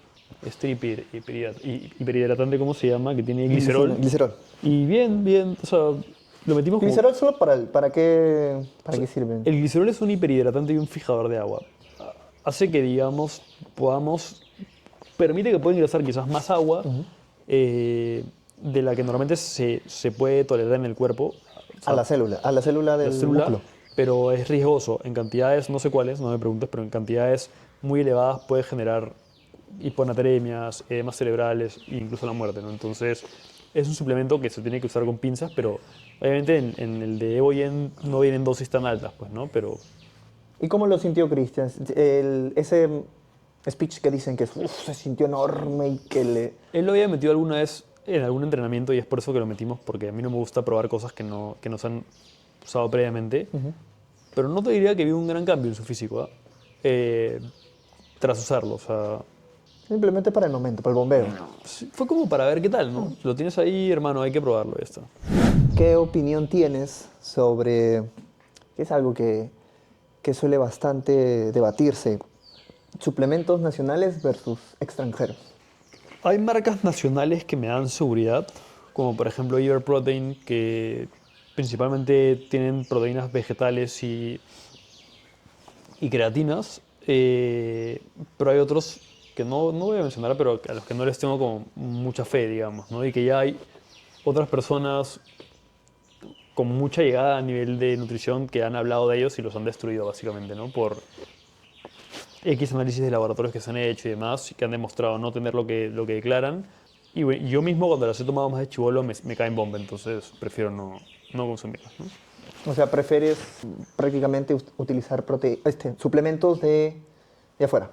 Sí, o sea, como te digo, yo he tomado mucho tiempo el Ear Protein y la verdad es que me sienta perfectamente bien, el sabor está muy bien logrado y demás, pero desde que trabajo con Cristian, le digo a Cristian, mano, me puedes mandar una creatina, ¿cuál quieres? La más barata, o sea, MyProtein, entonces estoy tomando MyProtein, eso sí, le pedí si porfa me podía mandar una proteína vegetal y me manda, él tiene la Biotech, no sé cómo se llame, y le meto eso. Y tranqui, ahorita no estoy metiendo mucha prote, la verdad, o sea, meto 100 gramos al día, entonces tampoco es que necesite una prote en polvo. Usualmente cuando uso 10 gramos, entonces me dura un montón, ¿no? Ok. Ya, ahora vamos a entrar al mundo de la farmacología. ¿Alguna vez te has sentido tentado? ¿Por qué decidiste, no quiero? Sí. Porque mencionaste, ¿no? Que antes de pandemia, cuando estabas entrenando, tú querías prepararte y no querías meterte fármaco. ¿Por qué? O sea, ¿te dio miedo? Claro, de chibolo, o sea, mi sueño sería verme como Lucky Libra o como Buendía, pero o sea, ya el día de hoy, por ejemplo, no sigo ninguno de esos perfiles en Instagram. Entro de vez en cuando, me da curiosidad cómo les ha ido y demás, pero no los sigo porque no me hacen bien, o sea, porque no... Son expectativas irreales. Entonces yo prefiero como seguir físicos naturales y si me comparo con alguien que es una persona que está en mis mismas condiciones, ¿no? Pero sí, claro, o sea, me han ofrecido, he querido usar, lo he pensado, te hablo hace muchísimos años, ¿no? Antes de conocer el culturismo natural. Pero nunca lo hice justamente porque, tío, tengo un historial familiar cardíaco jodido, entonces... O sea, yo mismo tengo hipercolesterolemia familiar. O sea, si tú ves mis historias, te habrás dado cuenta que no como yemas, que como un montón de menestras. Y no es... Me gusta, sí, estoy acostumbrado, pero es principalmente porque yo te como 3 huevos al día y tengo 180 LDL. O sea, lamentablemente soy muy sensible al colesterol exógeno y ni qué decirte las grasas saturadas. Entonces, trato... O sea, usualmente me puedo pedir una hamburguesa el fin de semana y demás, pero trato de que al menos mi día a día sea como lo más bajo posible en colesterol y en grasas saturadas, ¿no? Entonces, si de por sí tengo ese cuidado con mi alimentación y aún así no tengo los niveles como quisiera, imagínate qué pasaría si me meto un siglo. O sea, sería de los que fallecen antes de los 30, man, ya, Sí, creo yo. sí. Entonces, en principio fue por eso y al día de hoy, que ya estoy muy metido en el culturismo natural y demás, y que cada vez lo veo crecer más y que incluso cada vez veo que los premios a nivel económico son mayores. Ahí ya ni siquiera hablo por mí, ahí hablo como recomendaciones a terceras personas. Creo yo que antes de pensar en usar química, la gente debería valorar competir en ligas naturales y ya después, si quieren, dar el paso al otro lado, ¿no? Pero eso ya, o sea, yo por ejemplo no estoy muy a favor de que la gente chivola, brother, que no lleva ni 2 años entrenando, comience a usar química sin siquiera saber el potencial de su físico, porque hay que ser claros acá. El culturismo es el deporte donde la genética manda. Comen muchos, ¿no? Pero el culturismo yo creo que un poco más. Entonces, es verdad que una cosa es que tan respondedor seas al entrenamiento de fuerza y otra cosa también es que tan respondedor seas a la química. Yo creo que una persona puede no ser tan buen respondedor al entrenamiento de fuerza, pero quizás muy buena respondedora a la química, no lo sé yo, o muy buen respondedor a ambos y termina siendo campeón de la Olimpia, como Josema, por ejemplo, ¿no? Yo me acuerdo de haber visto una vez a Josema en persona cuando estaba en España y era nada, ahora peleando Sí. podios en el Olimpia, físico brutal, ¿no? Pero ¿quién te dice que vas a ser así? ¿Entiendes? ¿Y quién te dice que no vas a fallecer antes de los 30? ¿Y quién te dice que vas a alguna vez clasificar a la Olimpia, bro? Pero vas a siquiera hacerte pro, ¿no? Porque yo creo que hacerte pro en realidad en NPC o así no es tan difícil, hermano. O sea, hay mucha gente que lo consigue siendo nati, ¿no? Ah, sí. Claro. Está Babacar, está Kendall, está varios más cuyos nombres no me los sé. Pero Babacar y Kendall son 2. Peleando con gente dopada. Claro, pero Wow. el tema es que el salto que hay a hacerte pro a luego ganar un Pro Show y clasificar al Olympia es muy grande. Claro. O sea, un atleta natural se puede hacer pro. No te lo digo así 100%, con confianza, pero no cualquiera, lógicamente, ¿no? Uno que esté con una genética muy por encima de la media. Tío, Coleman era Nati, K-Green era Nati, K-Green ha competido en la WNF, Sean Clary ha sido campeón de la WNF, Sean Clary, sí, pues, el 212, ¿no? Ha sido campeón de la WNF. Ya después se comenzó a hacer química, pero yo no quiero decir que una persona primero lo gane todo a nivel natural y luego use química, porque para mí en el gol estándar nunca usas química, pero sí considero que se apresuran mucho a usar química sin saber lo que podrían haber conseguido sin De forma usarla natural. o sin siquiera saber si es que realmente van a conseguir algo usando química, ¿no? Porque quizás sí tengan un físico por encima de la media, pero ese daño que estás haciendo a la salud como que realmente vale la pena por los objetivos que vas a conseguir. Es como que una balanza importante, ¿no? Que yo creo que muchas veces uno no lo toma en consideración. Claro, eso es lo, se podría decir la opinión que tienes con respecto a las personas que quizás piensan en utilizar química sin ni siquiera haber conseguido un buen físico, se podría decir. Yo respeto mucho a los culturistas, brother. O sea, los respeto mucho, usen químico o no. Para mí el culturismo es uno, así se use químico o no. El objetivo es el mismo. Los medios son distintos, el objetivo es el mismo. No respeto a la persona que sin haber entrenado un mínimo de tiempo usa química y ni siquiera tiene un cuerpo decente usando química. O sea, no lo respeto. Y te digo así, voy al gimnasio y es una persona que para mí a nivel de entrenamiento y a nivel como de cuerpo de gym y persona en el gym, como que no tiene mi respeto. O sea, tiene más mi respeto una persona que lleva 10 días entrenando. Y no quiero decir que los novatos no tengan mi respeto, o sea, no quiero que vaya por ahí la idea. Quiero que vaya por el hecho de que si una persona, por ejemplo, tiene más masa muscular que yo y lleva 2 años entrenando, pero usa cantidades brutales de química como para tener el mejor físico que yo, pero que ni siquiera es un físico como para pelear algo importante, tipo, no le veo sentido, bro. O sea, no... Y esta típica de los chibolos, porque se le ha escuchado muchos chibolos de que a mí no me importa si me muero antes de los 40, o da igual mi salud, que este deporte no es igual a la salud. Es que no, pejo. Si tuvieras hijos no dirías lo mismo. Si tuvieses como un sentido de vida más pesado, tampoco dirías lo mismo, ¿no? Yo creo que esto lo dicen de la boca para afuera porque son chibolos. Son chibolos. Son chibolos. Es la edad, es la etapa en la cual están. Yo también lo he dicho, ¿ah? Yo fumaba pucho, como loco. Mi vieja falleció a los 55 de cáncer de pulmón cuando yo tenía 18 años y yo he fumado hasta los 21. Yo comencé a fumar a los 13. Familia de fumadores, ¿no? Yo sigo fumando, incluso con mi vieja habiendo fallecido, porque yo decía, no, el cáncer de pulmón quizás está por el lado femenino de mi familia y los hombres no expresan como ese gen.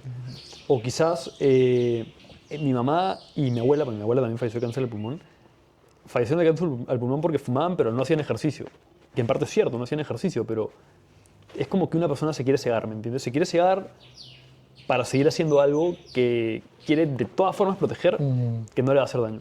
Hasta que comprendí de que, mierda, el cigarro aumenta 1000% el riesgo de muerte. O sea, seas quien seas. Y claro que una persona puede fumar y vivir hasta los 100 años. Seguramente. Pero yo probablemente no, por mi carga genética. Y quizás una persona que murió a los 100 años siendo fumadora podría haber vivido hasta los 120. No sé.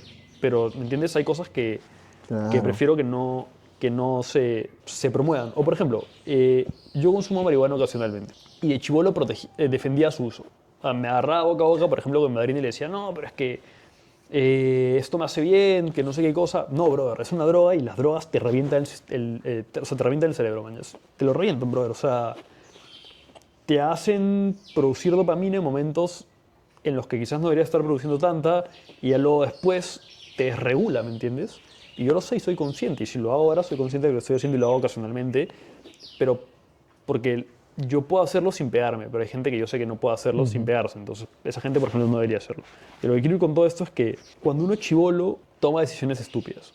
Y a veces cuando la gente que tiene más edad que tú y sabe más de la vida te dice, oye, lo que estás haciendo no está bien, tú piensas que es Que te están atacando. que te están atacando, que es un viejo que qué vas a ver, que no soy chibolo, y en verdad ha vivido lo mismo que tú, ¿ves? ¿No? Sabe más que tú.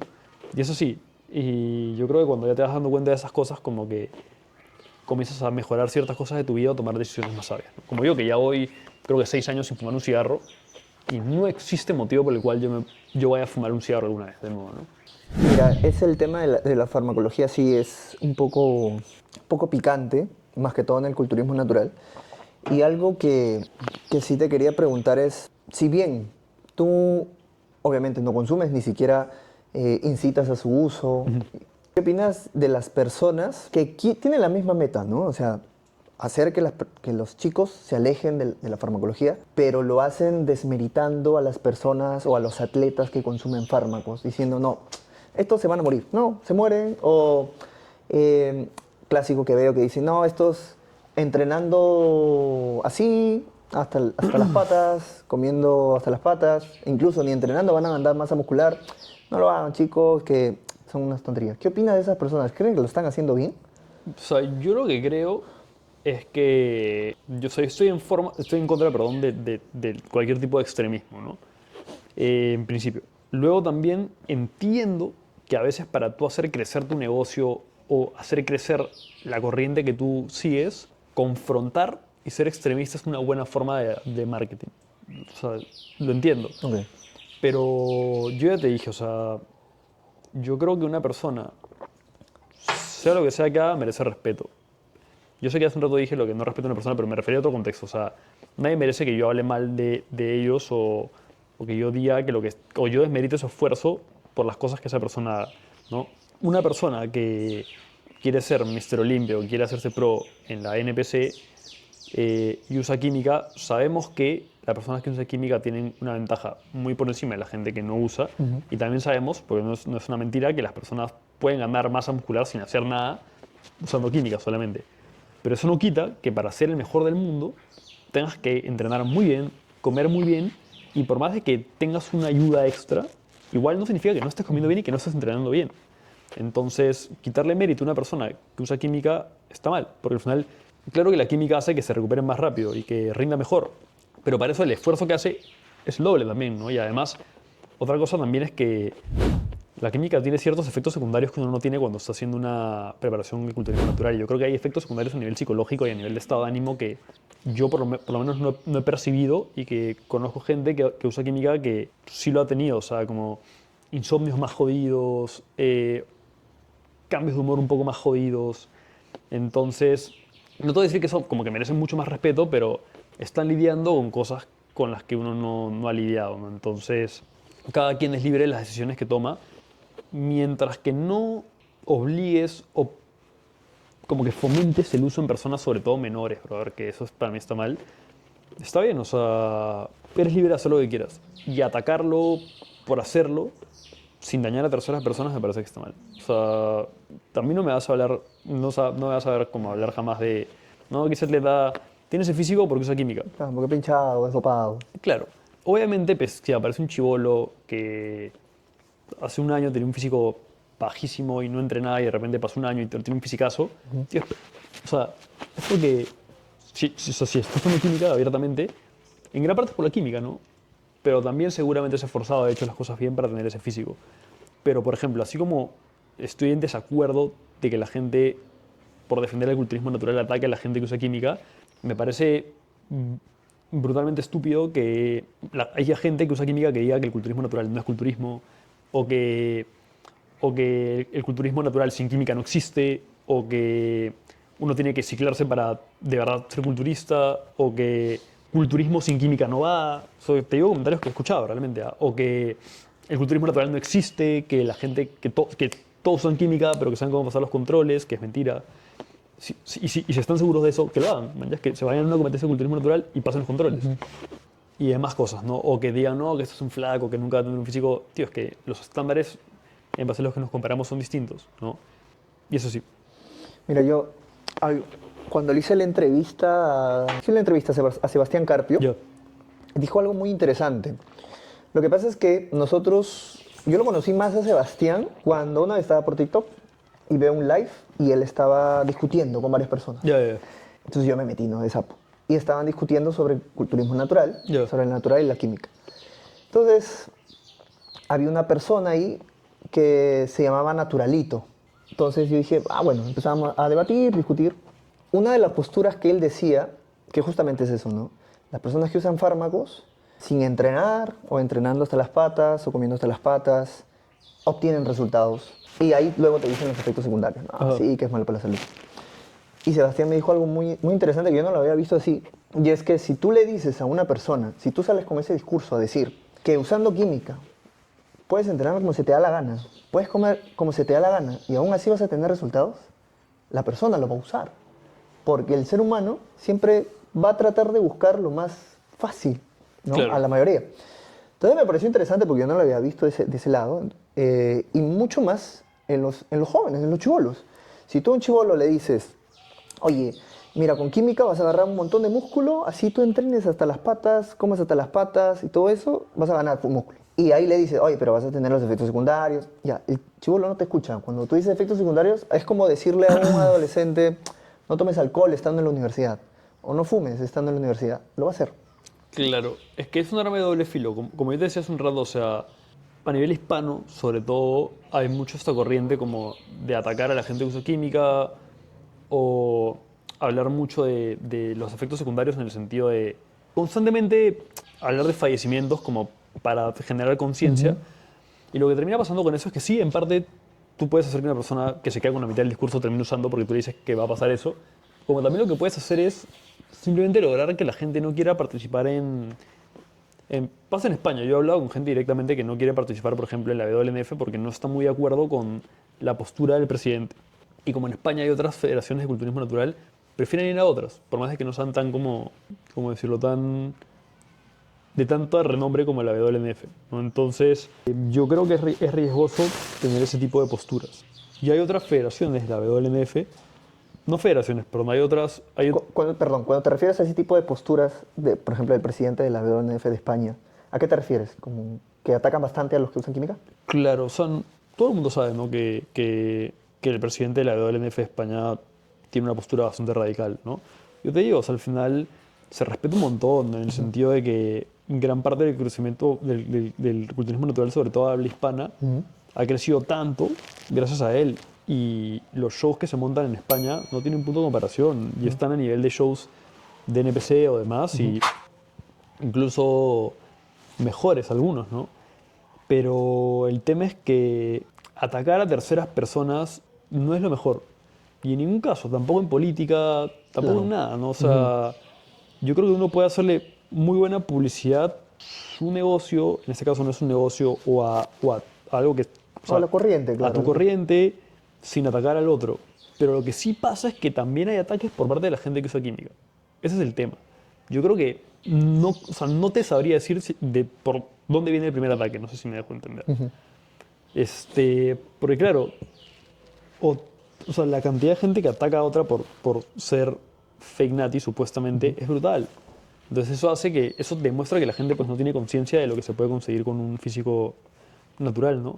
Pero hay que entender que normalmente la gente a la que se le ataca por ser fake nati es gente que tiene un físico que está por encima de la media, ¿no? Claro, incluso, justo mencionaste que no es necesario atacar, o no sería lo más adecuado, e incluso si tú quieres hacer más conocido, hacer notar tu corriente, tu forma de pensar, es con el ejemplo. Por ejemplo, yo no sabía de culturismo natural, sinceramente, hace como 2 años, un año, y me entró mucho más curiosidad cuando Ángel me comentó sobre ti, ¿no? Oye, yo dicto acá en esta academia con Diego Bernardi, es natural y con plan. Y yo en mi mente siempre estaba, como yo sabía de fármacos, eso no existe, eso es mentira, eso se puede burlar, fácil lo está burlando. Cuando salió Andoni, eso lo burla, ¿no? Y de curioso empecé a investigar más, porque no me cerré, dije, no, investigar. Y empecé a averiguar bastante. Y dije, no, sí se puede. La diferencia de esas personas con las que usan química simplemente es que estas personas tienen paciencia y saben muchísimo sobre entrenamiento y nutrición. Entonces, ya mi postura cambió, ¿no? Obviamente. Y ahorita me está gustando bastante el culturismo natural porque yo les digo a las personas, oye, mira este físico que ha logrado esta persona, mira este nivel siendo natural. O sea, qué loco, ¿no? O sea, ahora imagínate, no es que los incite a usar química, imagínate ese físico natural con química. Uf, claro. Lo revienta, ¿no?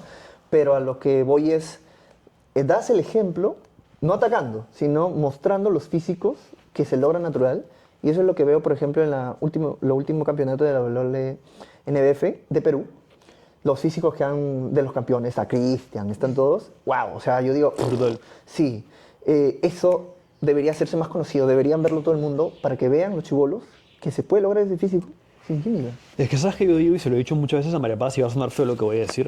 Siento que en Latinoamérica, sobre todo, y es porque lleva menos tiempo el culturismo natural, se premia o se felicita mucho a la gente por pararse en una tarima de forma natural. Pero, o sea, ¿qué me dices? Que yo pisé el gimnasio hace 5 meses y decido competir, me paro en tarima con un físico paupérrimo y me aplauden por ser nati. Yo aplaudo a la persona que se para en tarima siendo nati con un físico brutal. Pero no es que yo te vaya a aplaudir por el hecho de pararte en tarima solamente. A mí me parece que eso es mediocre, ¿me entiendes? O sea, de hecho, incluso, ya no quiero entrar a eso, pero para mí es una falta de respeto incluso pararte con un físico muy malo al lado de gente que de verdad se ha bancado una prepa. Tío, porque, o sea, luego esa persona sube una foto y tú ves el fondo de la foto y es como que, por eso no.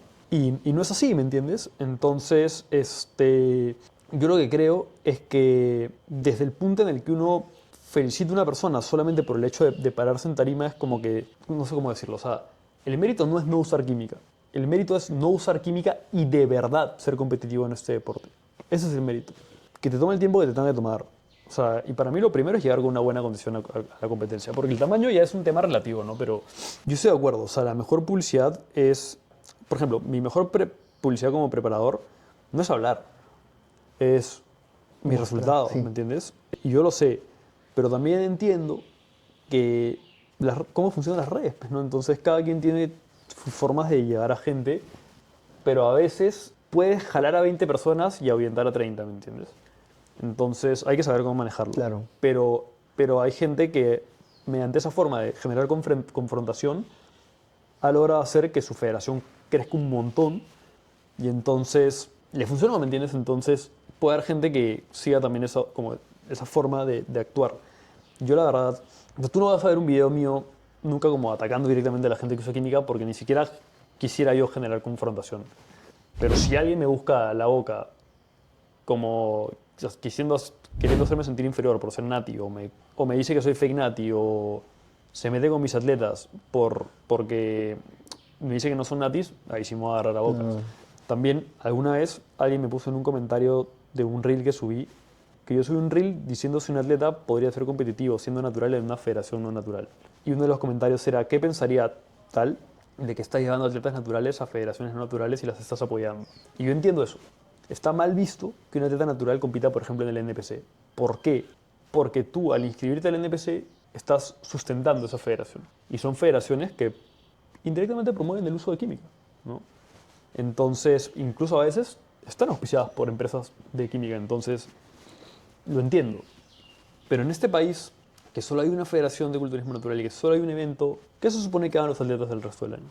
Que se preparen toda una temporada para hacer solo un show. Que se preparen toda una temporada y tengan que gastar sí o sí su dinero para competir fuera. Cuando no todos tienen la misma disponibilidad económica, o sea... yo ni siquiera me acuerdo por qué te estaba diciendo esto, mano, pero a lo que quiero llegar es que... Del comentario, ¿qué te hicieron? Yo creo que lo que le decía era eso, ¿no? ¿Qué tiene de malo? O sea, entiendo el punto de apoyar, de que tú cuando te inscribes en una federación le estás indirectamente apoyando. Y yo no quiero, o sea, literalmente, a mí no me interesa apoyar al NPC, o sea, no es una federación donde yo saque atletas como buscando grandes resultados. Los hago, o si yo mismo voy a competir el próximo año en NPC, me da igual, solamente que siento que es un buen show y quiero que me vean mis amigos, mi familia, ¿me entiendes? O sea, no es porque diga, wow, el NPC no, para nada. Entonces, eso, que tú seas nati o que tú seas preparador y saques gente nati en NPC, no tiene nada de malo, así es como yo lo veo. En el sentido de que incluso, si tu atleta gana, estás probando un punto, estás probando que siendo natural puedes incluso sacar mejores físicos, gente que está usando química, haciendo las cosas bien, y eso incluso puede incentivar a gente que está queriendo usar química a dar un paso atrás, ¿me entiendes? Pero yo sé también que es un arma de doble filo. Y yo soy muy respetuoso y entiendo mucho la postura de todas las personas. Hay gente que me parece estúpida por completo y no puedo entender para nada su forma de pensar. como Marres, por ejemplo. O sea, y lo digo así abiertamente, ¿no? El tipo, o sea, nada de lo que diga o haga me parece que puede tener como una... O sea, no me parece que se le pueda defender de ninguna forma, ¿me entiendes? Entonces, él sí, o sea, jamás, ¿me entiendes? Pero hay otras personas que pueden decir ciertas cosas o tener ciertas posturas y yo las respeto. Y siempre mediante el diálogo, a mí no me van a hacer cambiar de opinión, pero puedo entender y flexibilizar ciertas cosas. Pero, por ejemplo, no sé, si a mí me dicen, oye, Diego, ¿sabes qué? Mejor no salgas en NPC porque eso no está muy bien visto. Tu reputación. Tu reputación. Puedo entenderlo y podría hasta no salir si es que el argumento que me dan es muy sólido. Pero yo poniendo en mi balanza lo que a mí me conviene como atleta y lo que yo quisiera vivir, o sea, tendría, como te digo, que escuchar la posición y eso. Así como tampoco me va a hacer vivir, a mí no me va a hacer querer competir en NPC que una persona me diga, no, es que tienes que ir a ganar a la gente que usa química. ¿Para qué? ¿Qué gano yo? O sea, popularidad, un propósito. Yo no gano nada. O sea, si compito ahí es para que me vean mis amigos y mi familia. Punto. Y porque quiero competir en mi país. Porque quiero sentir lo que se siente dormir en mi jato, bombear con mis mancuernas, pintarme mi sala y competir en un show, ¿no? Quiero, por último, grabar contenido que no puedo grabar porque normalmente compito en otros países y acá puedo traer un filmmaker. En otro país, a ver, págale tú un filmmaker. Entonces, me iba por las ramas, pero creo que en ese lado es así, ¿no? O sea, no me gusta a mí la confrontación. Hay gente que no respeto su punto para nada, como ya te dije, un ejemplo. Pero en el resto de casos entiendo las posturas, pero a veces no entiendo la forma de comunicar el mensaje, ¿no? Yo creo que, como siempre le he pensado, la forma de hacerte popular a la mala, la forma de hacerte conocido o tratar de resaltar tu federación haciendo malos comentarios, siempre trae una consecuencia mala. Hacer cosas de esa forma no trae buenas vibras, se podría decir, ¿no? Y eso pasa justamente con la WNBF de aquí de Perú, que si no me equivoco, el presidente es una de las personas que empezó a hacer así. O sea, salió a redes siempre marginando a las personas que usan química, diciendo que no valen nada, que son lo peor, ¿no? Y yo creo que no es la forma, ¿no? O sea, yo creo que no es la forma. Incluso una vez conversé con él, justo en ese live que te comentaba. Yo le digo, mira, es curioso que en ese tiempo él no fue presidente, pero yo le digo, mira, yo conozco a Diego, ¿ya? Yo conozco a Diego, le mencioné a él, yo conozco a Diego Bernal, seguro lo sacas. Sí, lo conozco. Me parece curioso que él, como pro, como atleta natural, no tenga las mismas formas de decir que lo que está haciendo es mejor, sino no lo dice de mala gana, sino lo demuestra a través de sus medallas, de sus competiciones, de sus atletas, y no anda diciendo que ay, el culturismo con química es una basura, que todos se van a morir, que están hasta las vainas. Y es lo que tú haces. Y a mí no me parece. Yo creo que tú estás haciendo de mala forma, ¿no? No lo estás haciendo de manera correcta. Te lo digo en buena gana, porque yo sé de farmacología y a veces tú hablas temas de que no sabes. No puedes hablar de un tema que no sabes mucho. No estoy tratando de defenderlo, obviamente, la farmacología. Yo siempre trato de que las personas no usen, y me está gustando bastante el culturismo natural. Pero nada, le menciono lo mismo, ¿no? Que no es la forma. Y espero que ahora, como esté como presidente, que creo que está de presidente, siga haciendo lo que está haciendo, por ejemplo, en las redes sociales, ¿no? Mostrando lo físico y mencionando en las entrevistas que le diga a las personas que sí se puede lograr ese físico de manera natural. Nada más. Creo que se enfoque en eso, que eso llama la atención. A mí, una persona que he preparado a personas con química, eso me llama más la atención. A mí, imagínate un atleta, ¿no? Con mucho más razón. Claro, lo que pasa es que es lo que yo te decía, yo creo que el enfoque que se ha tomado aquí en Perú, que no solamente se ha tomado en Perú, se ha tomado en varios países de Latinoamérica, es muy similar al enfoque de España. Entonces, y ellos lo ven como figura a respetar, a tomar en cuenta y a imitar en cierta parte, por el respeto que se tiene al presidente de España, que hace exactamente lo mismo. Entonces, ¿Quién es el presidente de España? Roberto Morsi. Ah, con razón. Entonces, yo lo entiendo y, como te digo, o sea, al final, cada quien tiene su forma de comunicar las cosas. Y claro, yo discrepo en parte y creo que no tengo que decirlo, simplemente cuando yo divulgo no lo hago de esa forma, entonces como que queda claro que yo no voy por ahí. Pero es su forma de divulgar, ¿no? Al final, es igual como, te digo, esta gente que se hace famosa enseñándote cómo inyectar una cosa, o otras que se hacen famosas haciendo retos, otras que se hacen famosas haciendo...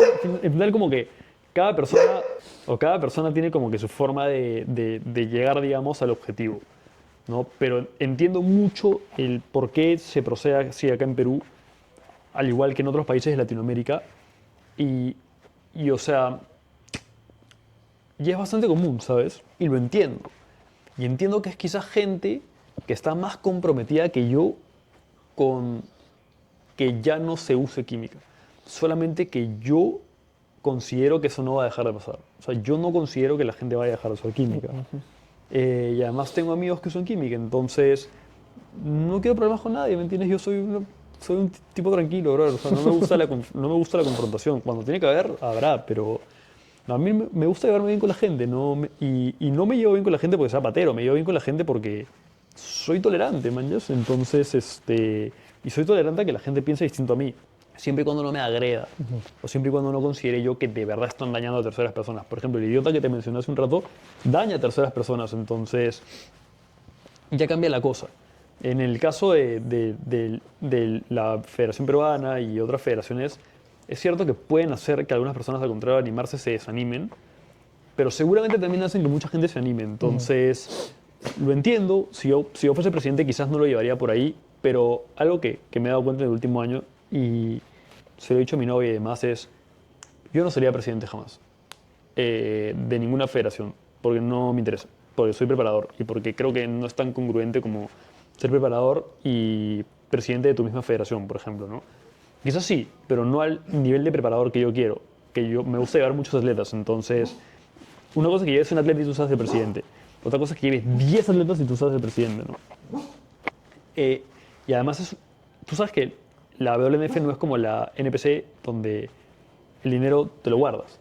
En la WNF el dinero es como una ONG, entonces tú tienes que demostrar que los ingresos que has tenido están haciendo que la cuenta quede en cero al fin de año, porque eso lo estás invirtiendo en dinero para los atletas, fondo de viaje para los atletas, ¿me entiendes? Entonces, realmente lo que los mueve a ellos, según entiendo yo, es realmente un compromiso con la causa. Entonces, yo creo que cuando uno está muy comprometido con la causa, puede llegar a ser más extremista. Y quizás están más comprometidos con la causa que yo. Quizás terceras personas consideren, como por ejemplo tú, consideres que yo le hago más un bien a la causa que ellos con mi forma de hacerlo, pero ellos quizás estén más comprometidos con la causa que yo, ¿me entiendes? O sea, yo lo voy a decir así, o sea, yo veo el Mr. Olympia. Ellos no, para ellos está mal ver el Mr. Olympia. Porque ¿por qué ver el Mr. Olympia si puedes ver un show de la WNF? Y bueno, yo también estoy de acuerdo. Yo veo solamente Physique, por ejemplo, en el Mr. Olympia porque me llama la atención. Pero claro, estoy consumiendo culturismo no natural y estoy apoyando a... O sea, yo no pago como la transmisión, sino que lo veo por YouTube o demás. Pero, en fin, es como una forma indirecta de apoyar, ¿sabes? Y entiendo esa postura y cada vez como que trato de volverme más tolerante, porque hace unos años hubiera dicho, no, que cada quien haga lo que sea, que eso está mal, que el extremismo no... No, cada vez como que... O sea, Le encuentras me una... acerco más a los 30 y siento que soy un poquito más sabio. Entonces trato de encontrarle un porqué a las cosas y sobre todo respetar a la gente que hace algo que yo no hago. Porque es muy fácil como siempre quejarte de los organizadores de los eventos, o que este evento está horrible, o que cómo va a ser que digan eso, ¿no? Pero, o sea, tú te tomarías tan a pecho como la federación, tú te estarías a cargo de verdad de eso, de organizar un evento gratis, pero sin ningún beneficio. Yo no. O sea, estoy comprometido con la causa, pero no sé si ese nivel. Y trato de decir mucho. O sea, por ejemplo, cuando a mí me pasan la voz para ser juez o me pasan la voz para dictar un webinar y el pago que me dicen como que no es muy alto, igual lo voy a hacer. Lo voy a hacer de buena fe. Pero no sé si al grado de conciencia que tienen ellos, en el sentido de que de verdad lo hacen porque están comprometidos con la causa, ¿no? Es algo que yo respeto y cada vez respeto más, y que sobre todo lo respeto, como te digo, porque yo no... Quizás no lo haría. Entonces, y como mi granito de arena en el culturismo natural, creo que es demostrar mediante resultados que natural se puede, y sacando atletas y motivándolos a que este deporte existe y que hay un montón de crecimiento, ¿no? Y de hecho, de mis sueños es, el año pasado llevé un atleta al mundial, este año estoy llevando un atleta al mundial. Yo creo que el 2027 voy a llevar muchos atletas al mundial, porque varios de los que se han hecho pros este año que no han podido ir por la visa y distintas personas que se van a hacer pro en el camino, seguramente, y amateurs que clasifiquen, van a ir al mundial. ¿Y qué va a hacer eso? Que del 2023 al 2027, Perú pase de tener 0 atletas en representación mundial a tener 10. Y no 10 que vayan a hacer espacio, sino 10 que vayan a luchar algo. Y que Perú esté en el mapa, ¿me entiendes? Entonces, ese es como, yo creo, o sea, es como mi granito de Tu arena. aporte. Pero nada de eso sería posible si no hubiesen personas que organizarían los eventos. Sea como sea que ellos quieran transmitir el mensaje para que la gente llegue a sus eventos. Al final, sin ellos, como que yo ni siquiera tendría trabajo. Es la verdad. Entiendo, buena forma de verlo, ¿ah? No lo había visto así, pero sí, tienen sus motivos para ser así, ¿no? Y Se son podría así decir. porque la gente que idolatran también es así, ¿me entiendes? Claro, sí, sí me he dado Entonces, cuenta. es como que se arma todo así. Y por otro lado, tú ves a cierta gente que está metida como en la WNF internacional, que va a eventos, tipo van a Mr. Olympia y se toman fotos con Sean Clarida porque son ex campeones del Mr. Olympia y no hay como ese, no, tú usas química, ¿entiendes? Pero eso sí, o sea, Sí, es un... y cada presidente de la WNF de su país puede tener una forma de pensar un poco distinta. Y así. Interesante. ¿Qué le recomendarías a un chico que recién está empezando a entrenar, tiene 1 año, 2 años, le gusta el culturismo, está viendo, obviamente lo más popular ahorita son los culturismos de fármacos y todo eso, pero no quiere utilizar o todavía no está, no está decidido a utilizarlo, quiere empezar todavía y quieren competir, ¿no? Quizás a un futuro quieren competir. ¿Qué consejo le darías? ¿Cómo empezaría? Lo primero que yo haría para convencerme del todo de no usar química, creo, es entrar a YouTube y poner WNF Spain, sin ir muy lejos. Ese año no, pero el 2024 todos sus shows en 4K están subidos en YouTube. Tienes el show de WNF Chile de este año, por ejemplo, subido con Cristian compitiendo, Luis compitiendo. O sea, si no quieres irte muy lejos, como a España, estás yendo a Chile y estás viendo peruanos compitiendo. En 4K también, o sea, con una calidad que antes no se veía, ¿no? Y además, ya para comenzar, es que traten de entrenar lo mejor que puedan, comer lo mejor que puedan, entender que es un deporte de largo plazo. Primero, construir. Y una vez que ya tienen una muy buena base construida, experimentar una definición. Si les fue bien y no la pasaron extremadamente mal en la DEFI, recuperarse de esa definición y luego también con esa DEFI ver si realmente tienes un físico que pueda ser escalable a ser competitivo. Y si sí, recuperarte un poco y quizás ya pensar en comenzar una preparación. Y si no, seguir entrenando. Al final nadie te apura. O sea, la gente que yo creo que está muy apresurada. Es más, hemos pasado de que haya gente como yo que llevaba años compitiendo, años entrenando y diga, mierda, ¿será que puedo competir? A que haya gente que se meta al gimnasio para competir. Eso no tiene sentido. O sea, te tiene que nacer las ganas de competir cuando ya llevas suficiente tiempo compitiendo y no entrar al gym porque quieres competir. Salvo que ya pues, tengas una genética muy por encima de la media, ¿no? Y con 1 año entrenando y estés compitiendo y ganando un show. ¿No? ¿Qué pasa? A mí me llevó años hacerme pro y tengo atletas que este año con su debut se han hecho pros. Y es así. Bueno, chicos, Diego, gracias, de verdad. Pucha, ha sido una conversación muy chévere. Creo que he tenido para más porque he cortado preguntas un montón. Sí, es que nos hemos extendido en algunas también. Sí, pero no, ha estado demasiado interesante. Nada, chicos, ya saben. Y Diego ya está full, por si acaso, ya está full como preparador. Que me escriban igual, ahí siempre, Siempre hay un... siempre les digo algo. Ya, escríbanlo, ahí voy a poner las redes sociales para que vean. Y nada, nos vemos en el siguiente video. Chao.